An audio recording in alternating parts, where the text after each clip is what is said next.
Let's get started. Last session, we covered this paper. We learned about fractionally strided convolution and the fact that they are not anything new. We were doing it. These are just when you were doing backpropagation. When you were backpropagating your loss, you were doing fractionally strided convolutions. But now we are going to use the same technology to increase the resolution. What you're doing is these are generated images. And for each generated image, you know the corresponding Z. So you have a data set of generated images. You know what Z is, you know what the image is. Now you're gonna take a look at all of the images that have eyeglasses, and then you're gonna add up the Z's or do an average on the Z's. You take that Z, you push it through your deconvolutional neural network, and then that's gonna give you an average image of a face of a man with glasses. You do the same thing for the other images. You look in your data set of generated images of men without glasses. You take their Z's, you average them out, you push them through your generator to give you the average face of a man without a glass. Now you can do operations on their average Z's. You subtract and then add a woman, and then you're gonna get faces of women with glasses. Okay, is that clear? That's clear. Okay, perfect. Then we started this paper, and this paper is a bunch of techniques that you're gonna need to make your generative adversarial neural networks converge, because it's very hard to train them. It's not like a classifier. There's a lot of hyperparameters that you need to tune. The first one that we learned about was feature matching. So rather than having your discriminator classifying between fake and real, you can actually look at the features. So you cut the head of your discriminator, and these are the features of your discriminator. This could be a layer that you pick or multiple layers that you pick. This is feature matching.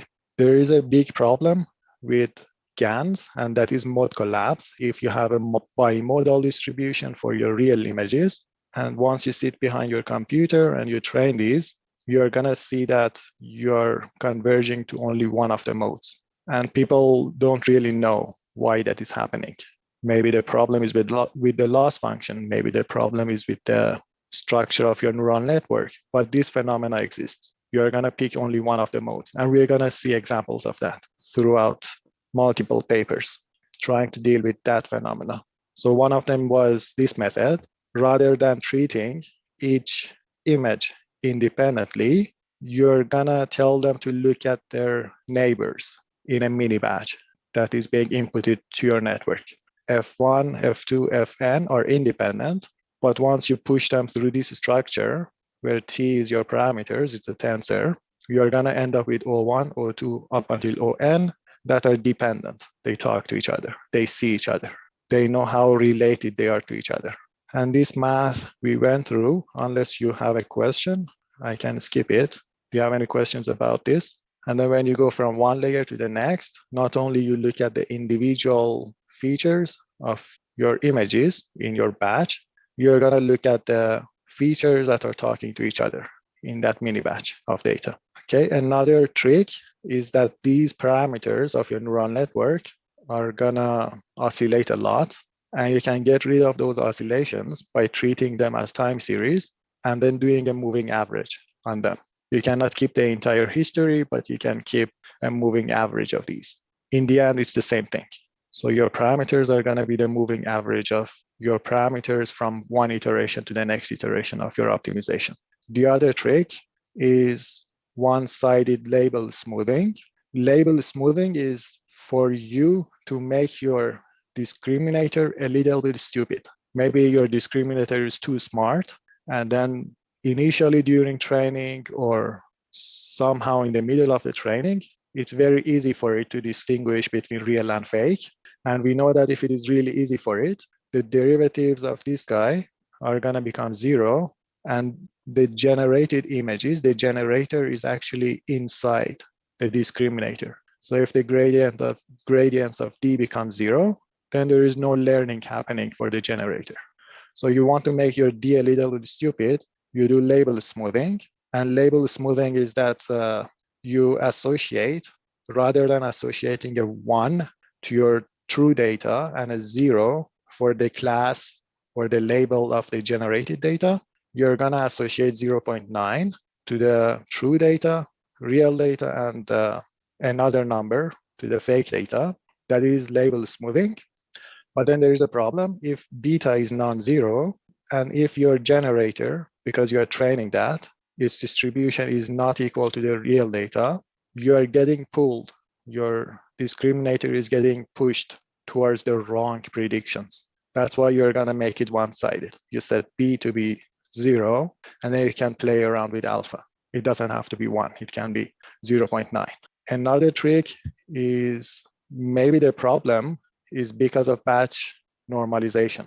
Maybe batch normalization, we learned that it's going to help, but maybe because the statistics are going to change per each batch, per each mini batch, the mean and the standard deviation, maybe that is causing your neural networks to not converge properly. So what is the idea? You're going to put aside a reference batch of examples.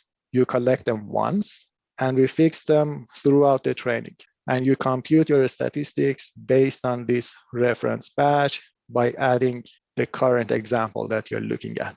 So the current example that you're looking at, in addition to your reference batch, is going to give you your mean and standard deviation that you need to do your batch normalization per each layer of your neural networks. But the most important contribution of this paper is this inception score. So generating images is a creative task. So your neural network is generating images. Unlike classification, that you know that you can look at your accuracy to evaluate the quality of your method, here everything before this paper was qualitative. Somebody would write a paper and say, these images look real to me, and they would probably show them to a bunch of humans to say, is this real, is this fake, and how real that is. Are the images coming out of my method look more realistic, or the images that are coming out of another method? Which one do you prefer? And a human would rate them, and then that would be their score. And then this paper came along and said, we are really good at discriminating.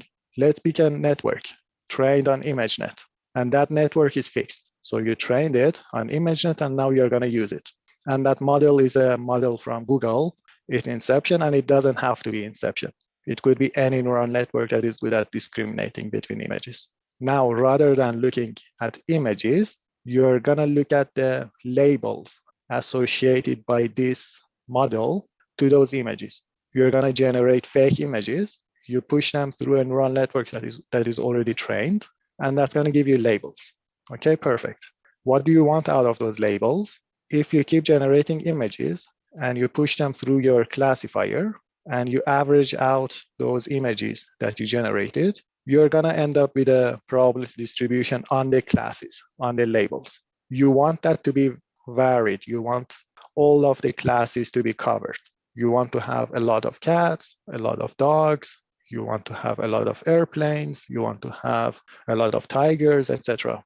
Different breeds of dogs, etc. So you want your generated images to have varied labels. It means that you want this distribution to have a high entropy. What else? If you generate images, you want your images to be meaningful. If you're generating dogs, you want them to have a meaning of a dog. If you're generating cats, you want them to mean like a cat.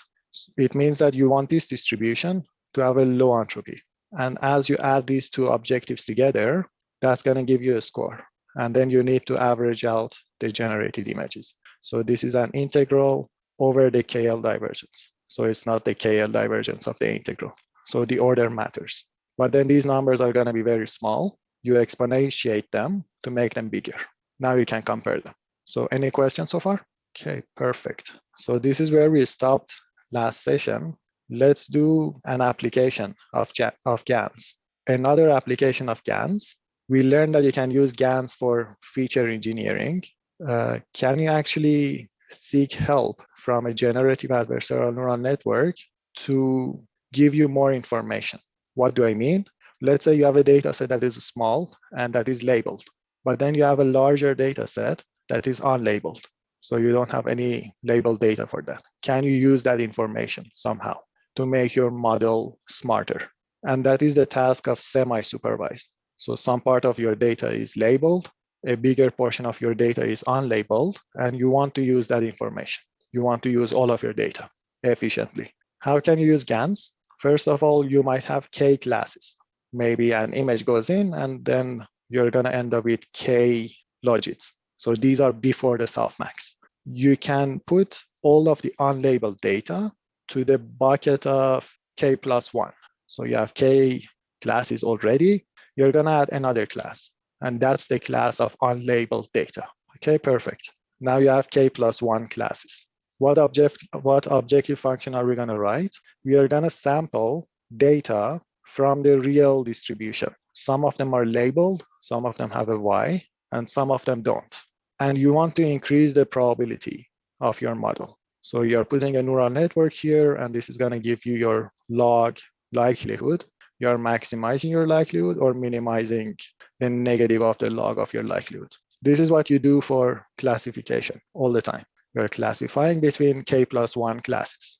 And remember, the ones that don't have a label, they belong to class K plus 1. And then you also have a generator.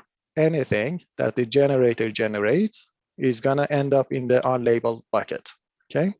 This is where the generator is coming in. Now we're going to take that objective and divide it into a supervised part and an unsupervised part. What is the supervised part? All of the data where their label is less than K plus 1. It means that they are labeled data. So these are the data that belong to either class 1 or class K. These are going to be the supervised part of your loss, and the rest of them you're going to put here. This part you know. This is from your generator. This is exactly what you have up there. And then because this is your P model, whatever that is not generated has to be real. So it's going to be 1 minus P of your model. And these are all of the data that are unlabeled. Okay, this is the unsupervised part. You don't have any labeled on these. And then you have your supervised. Okay, so far so good. But we know that for GANs to be able to be trained for this neural network here, G, you need to have a discriminator. So what is your discriminator now? So you're gonna set your discriminator, that's a probability between real and fake, to be 1 minus P model, and then the rest of them to be 1 minus whatever that you have here. Okay, so what are we trying to do? Our model that we are writing should be able to classify real images and put them in the correct class. And you have K classes. So that's one task that your model should be able to do. And another task is that it should be able to distinguish between real and fake. Okay? And remember, this D is just equal to 1 minus P model. So D has the same parameters as P model. So how do we set this? You can set the label or the logit for the last class to be 0. You don't have to, but if you set it to be 0, then it's going to be much easier to explain stuff. You have then d of x is going to be zx over zx plus 1. This is your d of x, and it's coming out of your model. And remember, where you are putting a neural network is here. You have a neural network that takes you from the space of images to the space of logits. So it takes an image as an input, and it's going to output a vector, k-dimensional. And then if you are doing classification, what are you doing? For each of these classes, for class 1, you have exponential of L1 divided by this z of x. Then you have exponential of L2 divided by this d of x, etc. So these are for your P model. Your D is going to be zx divided by zx plus 1. And the rest of your data is going to be 1 minus d of x, which is 1 divided by zx plus 1. And if you set the logit of the last class, the k plus 1 class, to be 0, exponential of 0 is 1, and that's where this 1 is coming from. Okay, is everything clear? So intuitively, you want your P model, which is basically coming out of these Z's, to be able to distinguish between real and fake, and at the same time, be able to classify real data. So it has two objectives. One of them is to make the distinction between real and fake, and the other one is to classify. Is everything clear? So generally when we have classifiers, we don't care about the absolute size of the logits, just as long as one of them is bigger than the other. Then in this case, it matters now that like if the absolute size of all the logits is small, then that's probably just a fake image. And why do you say that? Because this z of x would be small in that case. But z of x is the addition of all of the probabilities, all of the exponentials of the logits. So this actually might get big. Yeah. Okay, the only thing that we did was that we fixed the logit of the last class, k+1 class, which is the bucket of unlabeled data. Mm-hmm. Am I answering your question or? So then I guess the way that it'll make predictions that it's fake is if all the logits are smaller than 0. If all of the logits are smaller than 0, then, or much smaller than 0, then the fake bucket, the k+1 bucket, would outweigh them. Yes. Okay. That's correct. Okay, that makes sense. Thank you. And then the thing is, how are you going to train the generator? The generator is being trained based on your discriminator. Okay, and you can see that this probability is adding to 1. It's actually a probability. The discriminator is what we have been doing before. You generate a fake image and you show it to this particular discriminator that you have a definition for it. Okay, and this is related to your initial classifier, whatever that you start with for your labeled data. So that's another application of generators. You generate fake images, you have a bunch of real images that are unlabeled, and you ask your model to discriminate between the two in addition to classifying whatever that it has a class for. And everything is going to translate into the parameters of the model being smartly chosen. Okay, so this is your loss function. Okay, if this is clear, let's move on to the next. So that was another application of GANs.